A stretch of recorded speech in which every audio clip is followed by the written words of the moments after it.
আসসালামু আলাইকুম ভিউয়ার, সবাই কেমন আছেন? আশা করি ভালো আছেন। আজকে আমি আপনাদেরকে যে মসজিদটি দেখাতে চলেছি, এটা বহির্বিশ্বের বাইরের কোনো দেশের নির্মিত এই মসজিদ না। আপনারা যে মসজিদটি দেখতে পাচ্ছেন, এটি আমাদের বাংলাদেশে নির্মিত নোয়াখালী জেলার বেগমগঞ্জ উপজেলার চৌমোহনী নরোত্তমপুরে অবস্থিত মসজিদটি। আপনারা যে মসজিদটি দেখতে পাচ্ছেন, এটি নরোত্তমপুরে অবস্থিত। এটি বাংলাদেশের মধ্যে নামকরা শিল্পপতি বেঙ্গল গ্রুপ অফ কোম্পানির মালিক মুর্শিদ আলম সাহেবের নির্মিত জামে মসজিদ, ওনাদের বাড়ির দরজায় মসজিদটি অবস্থিত। আপনারা এখন যে মসজিদটি দেখতে পাচ্ছেন, মসজিদটি খুবই নান্দনিক এবং অসাধারণ কাজ করা মসজিদগুলোর মধ্যে অন্যতম একটি মসজিদ। আমাদের বাংলাদেশে এবং বহির্বিশ্বের মধ্যে যে ডিজিটাল এবং নান্দনিকতার ছোঁয়ায় যে মসজিদগুলো নির্মিত, হুবহু অন্যান্য দেশের মসজিদগুলোর মতোই বাংলাদেশি নোয়াখালী জেলার এই যে বেগমগঞ্জ উপজেলা নরোত্তমপুরে মুর্শিদ আলম কোম্পানির মসজিদটি ঠিক একইভাবে নির্মিত হয়েছে। প্রিয় দর্শক, আপনারা এখন মসজিদের ভিতরের অংশ দেখতে পাচ্ছেন। মসজিদের ভিতরে খুবই ঠান্ডা অনুভব হয় সবসময়ই। সাদা পাথর দিয়ে মসজিদটি সাদা টাইলস করা দেখতে পাচ্ছেন।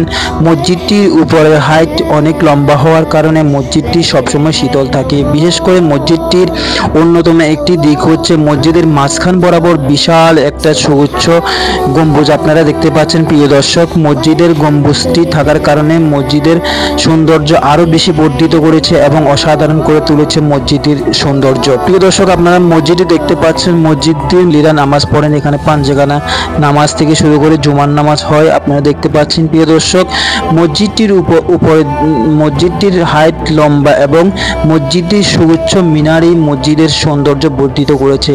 এবং মসজিদটির শীত, বর্ষা, শরৎ, হেমন্ত যে কোনো সময় 12 মাসই এই মসজিদটির মধ্যে ঠান্ডা অনুভব হয়ে থাকে। কারণ হচ্ছে মসজিদটির এই বিশেষ একটি গুণ, সেটা আপনাদেরকে আমি বললামই। প্রিয় দর্শক, মসজিদটির চারপাশে খালি জমি এবং গাছপালা এবং প্রকৃতির কারণে মসজিদটির সৌন্দর্য বর্ধিত করেছে। প্রিয় দর্শক, আমি আপনাদেরকে দেখাচ্ছি মসজিদের চারপাশে যে গাছপালা এবং খালি জমিগুলো রয়েছে, খুবই অসাধারণ একটি দৃশ্য এবং খুবই অসাধারণ হয়ে ফুটে উঠেছে মসজিদটি, যেন দাঁড়িয়ে রয়েছে নির্মাণ ইমারত। আপনারা এখন যে মসজিদটি দেখেছিলেন, মুর্শিদ আলম সাহেবের নির্মিত মসজিদটি, ওনার দায়িত্বে খতিব সাহেব এখন আপনাদের কাছে কিছু বলবেন যে মসজিদটার বয়স এবং ইতিহাস সম্বন্ধে উনি যতটুকু জানে। আলহামদুলিল্লাহ, এই মসজিদ নির্মাণ হয়েছে 2001 সালে।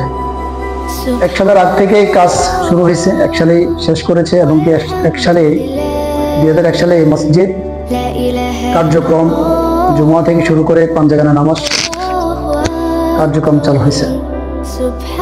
যাই হোক, এই মসজিদের একটা বৈশিষ্ট্য রয়েছে। যেমন অন্যান্য মসজিদে আমরা দেখি এলাকা ভিত্তিক কালেকশনের মাধ্যমে ইমাম মুয়াজ্জিনের বেতন দেওয়া হয়, কিন্তু আমাদের এই প্রতিষ্ঠানে, আমাদের এই মসজিদে অন্যান্য এলাকা ভিত্তিক প্রতিষ্ঠানের মতো না।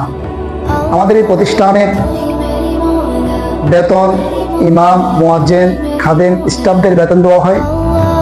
এই মসজিদ যিনি নির্মাণ করেছেন জনাব মুর্শিদ আলম এমপি সাহেব, ওনার নিজস্ব অর্থায়নে নিজস্ব তহবিল থেকে এই মসজিদের ইমাম, মুয়াজ্জিন, খাদেমের বেতন দেওয়া হয় এবং মসজিদের যত কাজ রয়েছেন সবকিছু তিনি একক অর্থায়নে উনি ব্যয় করেন।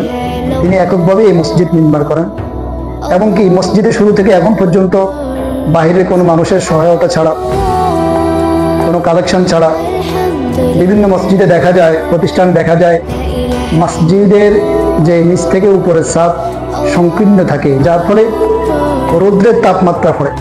আমাদের এই প্রতিষ্ঠানের এর একটা সুন্দর দৃশ্য, সেটা হলো মসজিদে যে ছাদ দেওয়া হয়েছে, এই ছাদটা অনেকটা উপরে, অন্যান্য মসজিদের ছাদ থেকে এই ছাদটা অনেকটা উপরে। এবং কি এখানে একটা এটাকে কি বলে, এটাকে বিশাল এক গম্বুজ দেওয়া আছে, যার ফলে এই মসজিদে সবসময় একটা শীতলতা কাজ করে। মসজিদের চারপাশে বিশাল বিশাল জানালা রয়েছে, কারণ না থাকলেও প্রাকৃতিক যে আবহাওয়া এবং কি মসজিদের ছাদের যে দূরত্ব, এই সব কিছু মিলিয়ে একটা শীতলতা মসজিদে কাজ করে। মানুষ এখানে আসি, নামাজ পড়ে প্রশান্তি পায়, শান্তি পায়। এবং কি শুক্রবারে কিছু প্রায় মানুষ জমায়েত হয় ও আত্মীয় মানুষ কিন্তু কিছুটা কম হয়। তো আমি এই মসজিদে আসছি 6 থেকে 7 মাস হয়েছে। ওই আমার আগে যিনি ছিলেন উনি মসজিদের শুরু লগ্ন থেকেই ছিলেন। মসজিদের শুরু লগ্ন থেকেই উনি গত 6-7 মাস আগে উনি এখান থেকে বিদায় নিয়েছেন। তো একজনই দায়িত্ব পালন করে গেছেন। ওনার পরে এখন ইমাম ও খতিব হিসেবে এখন আমি আসছি। তো সকলের কাছে দোয়া চাই, আল্লাহ তাআলা যেন এই প্রতিষ্ঠানকে, মসজিদকে কিয়ামত পর্যন্ত কবুল করেন। আমার জন্য দোয়া চাই, আল্লাহ তাআলা যেন সুস্থতার সাথে, এরকম সতের সাথে মসজিদের ইমাম ও খতিব পদে দায়িত্ব পালন করতে পারি। রব্বুল আলামিন আমাকে এবং যত দর্শক দেখতেছেন সবার হায়াতের মধ্যে বরকত দান করুন, আমিন। মসজিদটি দেখলে আপনার মনে হবে প্রকৃতির মাঝে এক নির্মাণ শৈলী দাঁড়িয়ে আছে, যেন ইতিহাস হয়ে। এত সৌন্দর্য মণ্ডিত করেছে মসজিদটাকে, আপনারা দেখতে পাচ্ছেন।